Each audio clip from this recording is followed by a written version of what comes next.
तो दोस्तों इस वीडियो में हम नेक्स्ट एपिसोड के प्रीव्यू को एक्सप्लेन करने वाले हैं। नेक्स्ट एपिसोड में वांग लिन अपना ब्रेक थ्रू करने वाला है जो कि होगा कॉर्पोरियल रियांग स्टेज पे। इस वजह से वो एपिसोड काफी ज्यादा कमाल का होगा, तो उसी के प्रीव्यू को हम एक्सप्लेन करेंगे। तो जैसा कि अभी तक हमने देखा था, वांग लिन गया था फाइट करने के लिए उस सेलेस्टियल स्पिरिट के साथ, जिसका एक ही मकसद था दुनिया में कि उसको अपने मास्टर को जगाना है। अपने मास्टर को जगाने के लिए वो किसी भी हद तक के जाने के लिए तैयार था। वो हर तरीका अपना लेता, क्योंकि वांग लिन ने उसको रोकने की कोशिश की थी, तो वो वांग लिन को मारना चाह रहा था, लेकिन वो वांग लिन को मार पाता इससे पहले ही वांग लिन उसके साथ फाइट करना शुरू कर देता और दोनों के बीच में कमाल का बैटल हुआ था, जहां पर वांग लिन ने सबक सिखा दिया था सेलेस्टियल स्पिरिट को, जिससे वो भी खत्म हो जाता है और ली युआन के ऊपर जो कर्ज लगा हुआ था स्लेव वाला, वो भी हमेशा के लिए खत्म हो जाता है और ली युआन बिल्कुल आजाद हो चुका था। जिस वजह से वो वांग लिन का बहुत बहुत शुक्रिया करता है कि आपने जो मेरे लिए किया है, आपका एहसान मैं कभी नहीं भूलने वाला। तो प्रीव्यू के हिसाब से वांग लिन और ली युआन जो थे वो दोनों अलग अलग अपना अपना रास्ते जा चुके थे। वांग लिन ने उससे ये कहा था जाने से पहले कि मैं एक खास जगह की तलाश में हूँ जहाँ पर जाकर मैं अपनी कल्टीवेशन कर सकूं, सेक्लूशन के अंदर मैं जाना चाहता हूं। तो वांग लिन वहां जाने के लिए निकल चुका था। वो किसी ऐसी ही जगह की तलाश कर रहा होता है जहां पर वो आराम से अपना कल्टीवेशन वगैरह कर सके। अब अभी तो वो थंडर सेलेस्टियल रेल्म के अंदर था, तो यहीं पर आकर उसको कल्टीवेशन करनी थी, लेकिन यहाँ पे अभी जो डोंगो वाले हैं ना, वो बहुत सारे सीन को काट रहे हैं, क्योंकि यहाँ पर ब्लड एंसेस्टर भी आता और एक बहुत ही कमाल की उसके साथ फाइट होती। लेकिन अभी जो मूवी आने वाली है ना रेनेगेड इमॉर्टल की, तो जो ब्लड एंसेस्टर वाला सीन होगा सारा का सारा उसके अंदर शिफ्ट कर दिया गया और डोंगो के अंदर जितने भी ब्लड एंसेस्टर के साथ सीन थे वांग लिन के, उन सबको काट दिया। सीधा सीधा कितने सारे चैप्टर को काट दिए हैं डोंगो वाले ने और डायरेक्ट आगे की कहानी दिखा रहे हैं, ताकि उनका जो मूवी आने वाला है उसके अंदर वांग लिन और ब्लड एंसेस्टर की फाइट अच्छे से दिखाई जा सके। तो यहाँ का तो इतना लाजवाब सीन होता ना जब वांग लिन का और उस ब्लड एंसेस्टर की फाइट होती, तो देखने लायक सीन था, लेकिन वो सीन पूरा का पूरा लग रहा है कि काट दिया जाएगा। और इसी फाइट के दौरान ही वांग लिन अपना कॉर्पोरल रियांग स्टेज ब्रेक थ्रू करता है। उसके पूरे कपड़े ब्लैक हो जाते हैं और ब्लैक कपड़े तो हमें प्रीव्यू के अंदर दिखाए गए हैं अगले वाले, तो इसका मतलब ये कि वो अपना ब्रेक थ्रू तो करेगा। तो ऐसे ही किसी जगह की तलाश करने में वो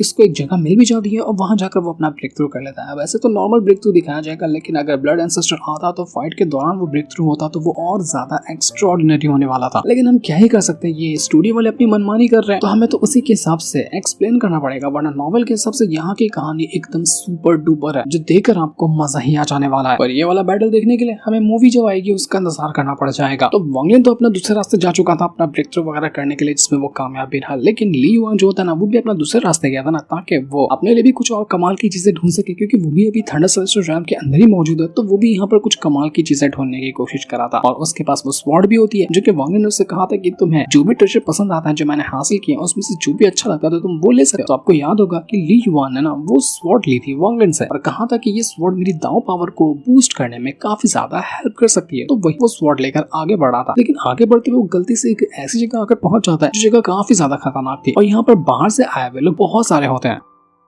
तो उन्हीं में से करीब 4-5 लोग होंगे जिन्होंने उस ली युआन को देख लिया था और उनमें से खास बंदे थे एक ओल्ड मैन, एक जवान लड़का था और एक जवान लड़की होती है। तो इन तीनों ने सेंस कर लिया था कि ये ली युआन के पास ना बहुत ही ज्यादा कमाल की स्वॉर्ड है और अगर वो स्वॉर्ड हासिल कर लेते हैं तो उनकी पावर धड़ल्ले से इंक्रीज हो जाएगी। तो उनका दिल आ जाता है कि हमें ये स्वॉर्ड चाहिए, किसी भी तरह से हम ये स्वॉर्ड हासिल करके रहेंगे। तो वो सीधा जा चुके थे उसी ली युआन के साथ फाइट करने के लिए। अब ली युआन बिना मतलब की मुसीबत में आकर पड़ चुका था। वो यहाँ पर आया था ट्रेजर ढूंढने के लिए, उसको ढंग से ट्रेजर भी नहीं मिला, लेकिन मुसीबत आकर उसके सामने पहुंच गई थी, जो कि वही लोग थे और वो उसको मारने की कोशिश कर रहे थे। वो उसको मारते हुए ये कहते कि देख इज्जत से वो स्वॉर्ड हमें दे दे, और हमें ये भी पता कि तूने ये स्वॉर्ड लाया कहां से, क्योंकि ये स्वॉर्ड बहुत कमाल की है, हमने काफी टाइम से इसकी तलाश की थी लेकिन कभी ये मिला नहीं, तो आसानी से तुझे कैसे मिल गया, इसलिए हमें वो भी बता और ये स्वॉर्ड इज्जत से हमारे हवाले कर दे। लेकिन ली युआन वो स्वॉर्ड कहाँ ही देने वाला था, वो सीधा सीधा उनको इनकार कर देता कि भाड़ में जाओ तुम लोग, मैं तुमको ये स्वॉर्ड नहीं देने वाला। तो इसी वजह से वो उस बेचारे को इतना मारते कि उसकी हालत खराब हो चुकी थी, मतलब उसकी जान ही निकलने वाली होती है। वो समझ चुका था कि भाई आज मैं खत्म हो गया, आज मैं बचने वाला नहीं हूँ, वांग लिन भी मेरे पास नहीं है जो यहाँ पर मुझे आकर बचा सके, क्योंकि कम्युनिकेशन जेट जो था उसने वांग लिन को दिया था, तो इसके जरिए अगर वांग लिन मुसीबत में पड़ता है ना, तो वो ली युआन को बुला सकता है। लेकिन ली युआन अपने लिए वांग लिन को कैसे बुलाएगा इसके बारे में उसको नहीं पता था, लेकिन फिर भी वो खुश होता है कि चलो आखिरकार मैं मर जाऊं मुझे फर्क नहीं पड़ता, लेकिन कम से कम मैंने अपनी जिंदगी के अंदर जो मेरा मकसद था कि मेरे ऊपर से ये स्लेव सेल हट जाए, वो पूरा किया। वांग लिन ने मेरा साथ दिया और उसके साथ देने के बाद मैंने अपना ये मकसद पूरा किया और मेरी फैमिली के ऊपर से ये लगा हुआ शराब खत्म हो चुका है। और अब मैं यहाँ पर मर भी जाऊँ ना, तो ऐसा नहीं रहेगा कि मैं अपनी जिंदगी में जो हासिल करना चाहता था उसको हासिल किए बगैर मर गया। मैंने अपना मकसद पूरा किया और अब खुशी खुशी मर जाने के लिए तैयार हूँ, क्योंकि जितने भी 3 बंदे यहाँ पर मौजूद है, तीनों के तीनों यहाँ पर इस ली युआन से ज्यादा स्ट्रॉन्ग थे, तो सेंस ही नहीं बनता कि वो एक बार के अंदर 3 लोगों का मुकाबला कर सके।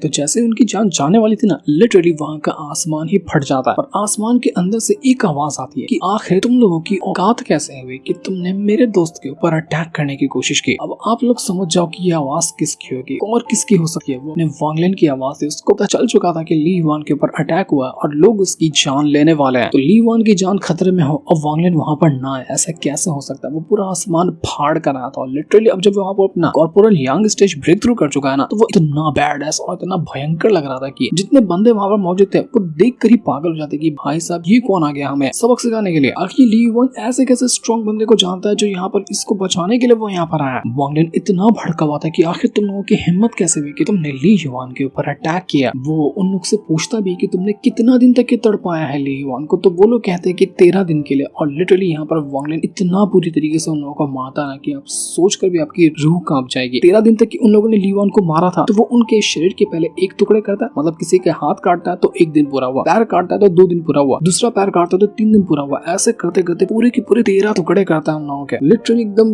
गूज बम्स आ जाएंगे जब आप ये वाला सीन देखोगे। इतना बुरी तरीके से वो उन लोगों को मारता है, एक एक को चुन चुन कर मार डाला था जिसने भी यहाँ पर ली युवान के ऊपर अटैक करने की कोशिश की थी। कॉर्पोरल यांग स्टेज पे तो वो पहुंच ही चुका था, तो उसकी पावर पहले से कहीं गुना ज्यादा स्ट्रॉन्ग हो चुकी थी और वो उसके सामने टिक ही नहीं पाया। ली युवान भी देखकर दंग रह चुका था कि सच में वांग लिन मुझे बचाने के लिए आ गया। वांग लिन यहाँ पर ली युवान की मदद भी करता है, उसकी चोटें ठीक करता है और यहाँ तक कि उसको पावर भी देता है कि वो यहाँ पर अपना ब्रेक थ्रू कर जाए। लेकिन क्या यहाँ पर ली युवान अपना ब्रेक थ्रू करेगा, ये तो अभी हमें नहीं दिखाना चाहता। ये सारी चीजें हमें एपिसोड के अंदर पता चलेगी और कितना डोंगवा वाले सीन को आगे पीछे करते हैं वो भी हम एपिसोड के अंदर ही देख पाएंगे। इतना ही सीन समझने के लिए मुझे कितने चैप्टर्स पढ़ने पड़ गए उसका हिसाब नहीं है, क्योंकि जो खिचड़ी पकाई है ना डोंगवा वालों ने उसका हिसाब नहीं। तो अब वांग लिन और ली युवान जो थे वो एक बार फिर से एक दूसरे के साथ हो चुके थे, क्योंकि जब दोनों अलग हुए तो फिर ली युवान तो मुसीबत में पड़ गया। तो अब यहाँ पर वांग लिन एक बार फिर से उसके साथ हो चुका था और ये लोग अब थंडर रेस्टोरेंट की जो बाकी की जगह होती है ना उसको एक्सप्लोर करना शुरू करते, क्योंकि उनको समझ में आ चुका था कि अगर अकेले रहेंगे तो ली युवान दिक्कत में आ जाएगा, क्योंकि अभी वैसे भी वो उतना ज्यादा स्ट्रॉन्ग नहीं हुआ कि सारे खतरों का मुकाबला कर सके। तो ये दोनों एक साथ हो चुके थे। जब ये आगे बढ़ रहे होते ना, इनको वहां पर एक फॉर्मेशन नजर आता है। वो फॉर्मेशन काफी ज्यादा मिस्टीरियस लग रहा था, इतना पुराना और इतना ओल्ड फॉर्मेशन होता है कि ऐसा लग रहा था कि बड़े बड़े ये फॉर्मेशन खत्म हो गया, मतलब डेड फॉर्मेशन इसको कहा जाता है, क्योंकि ये फॉर्मेशन किसी काम का नहीं रहा। पर ली युवान वांग लिन से कहता है कि सीनियर ब्रदर आपको फिक्र करने की जरूरत नहीं है, मेरे पास एक खास तरह की टेक्निक है जिसके जरिए मैं समझ सकता हूँ कि एक